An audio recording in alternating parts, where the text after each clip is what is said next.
The S&P 500 ended higher on Thursday, lifted by Eli Lilly and Apple as investors weighed progress in U.S. trade negotiations with Japan against concerns about the interest rate outlook.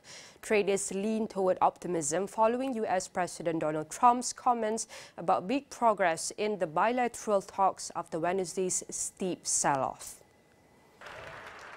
Trump also told reporters he expects to make a trade deal with China, although he offered no indication of how talks would get underway when the two superpowers add a new story.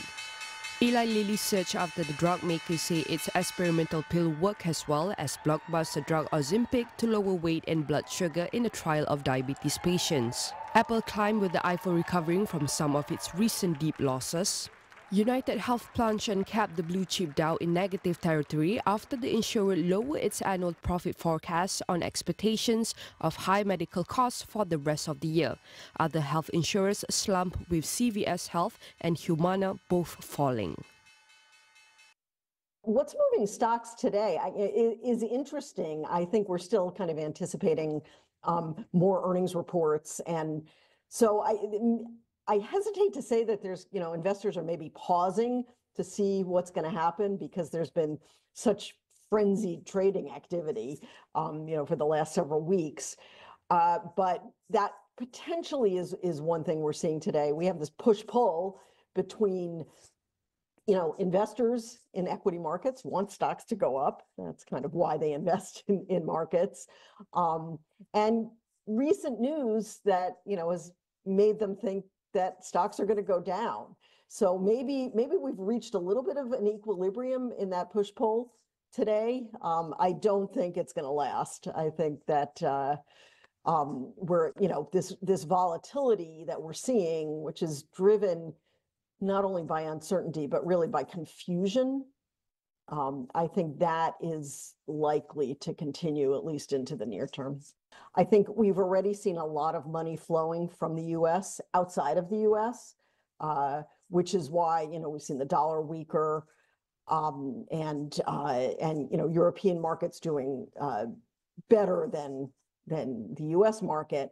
And so I think I'm not sure that we can go back to just everything, going up the way it had been and, with a focus on deregulation and other, kind of benefits to companies, because I think some damage will have been done. The money will have moved out of the U.S. U.S. investors may come back, but non-U.S. investors may need a lot more convincing to come back to U.S. equity markets or bond markets or, wherever it is that they were investing. According to preliminary data, the S&P 500 gained 7.00 points or 0.13% to end at 5,282.70 points, while the Nasdaq Composite lost 20.71 points or 0.13% to 16,286.45. The Dow Jones Industrial Average fell 527.161 points or 1.33% to 39,142.23. U.S. stocks have been whiplashed in recent weeks by Trump's on-again, off-again tariffs and his trade war with China.